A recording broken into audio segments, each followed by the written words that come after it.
ദൈവ തിരുനാമത്തിന് മഹത്വം ഉണ്ടാവട്ടെ. കർത്താവിൽ പ്രിയരെ, 2024 നമ്മിൽ നിന്ന് കടന്നു പോകുന്നു. പുതിയ വർഷത്തിനു വേണ്ടി നമ്മളെല്ലാം ഒരുങ്ങിയാണ്. 2025 അല്പനിമിഷങ്ങൾക്കുള്ളിൽ നമ്മൾ പ്രവേശിക്കും. പുതിയ വർഷം എന്നുള്ള പദത്തിന് മറ്റൊരു ഉപയോഗവും പ്രായോഗിക തലത്തിൽ നമുക്കുണ്ട്. നല്ല മഴക്കാലത്തിന് നമ്മൾ പറയുന്നത് വർഷകാലം എന്നാണ്. വർഷമെന്ന് പറയുന്നത് ഒരു പെരുമഴയുടെ അനുഭവമാണ്. അതുകൊണ്ടാണ് പുതുവർഷത്തിലേക്ക് വരുമ്പോൾ ആ വർഷം നമുക്ക് തരുന്ന രണ്ട് അനുഭവങ്ങളെയും ധ്യാനിച്ച് അതിലേക്ക് പ്രവേശിക്കുന്നത് ഉചിതമായിരിക്കും. വർഷം, മഴ നമുക്ക് ഭൂമിക്ക് തണുപ്പും നനവും, വിത്തുകൾക്ക് പുതിയ വളർച്ചയും ജനനവും ഒക്കെ നൽകിയാണ്. അതോടൊപ്പം തന്നെ ഒരു പെരുമഴ സകലതും നശിപ്പിക്കുന്ന പ്രളയമായിട്ടും മാറുകയാണ്.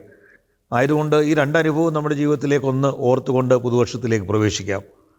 24 നമ്മുടെ ജീവിതത്തിൽ ഉണ്ടായിട്ടുള്ള തെറ്റുകളും അപജയങ്ങളെയും ഒക്കെ ഒന്ന് മുക്കി മരിപ്പിച്ച് പുതിയ അനുഭവത്തിൻ്റെ നനവിൽ പുതിയ നാമ്പായി നന്മകളുടെ ഒരു പൂർണ്ണതയിലേക്കുള്ള വളർച്ചയ്ക്ക് വേണ്ടി ശ്രമിക്കുവാനായി 2025 നമുക്ക് ഇടയാകണം.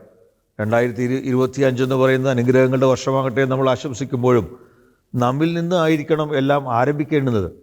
ദൈവം അതിനാണ് നമുക്ക് സാധ്യതകൾ തന്നത്.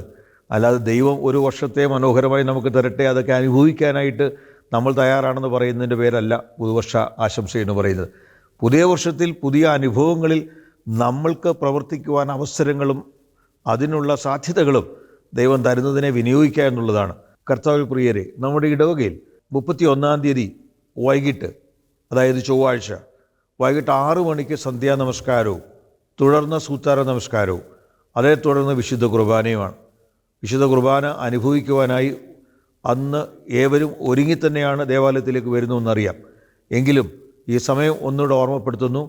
6 മണിക്ക് സന്ധ്യാനമസ്കാരവും തുടർന്ന് സൂത്താര നമസ്കാരവും തുടർന്ന് വിശുദ്ധ കുർബാനയും അതേ തുടർന്ന് പുതുവർഷ സന്ദേശവും നമുക്ക് ലഭിക്കും.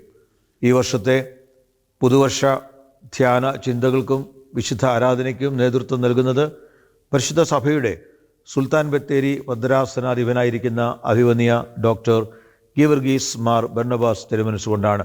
പുതുവത്സര ശുശ്രൂഷയിൽ സംബന്ധിച്ച് 2024 ഈ അവസാന ദിവസത്തിലും 2025 ആരംഭവും ദേവാലയത്തിൽ ദൈവസംസർഗത്തിലായിരുന്ന അനുഗ്രഹത്തിൻ്റെ അനുഭവത്തിൽ ആയിരിക്കാൻ തക്കവണ്ണം ഇടയാകട്ടെ. എല്ലാവരെയും ഇക്കാര്യത്തിൽ ഉദ്ബോധിപ്പിക്കുന്നു. ദൈവം നമ്മെ അനുഗ്രഹിക്കട്ടെ.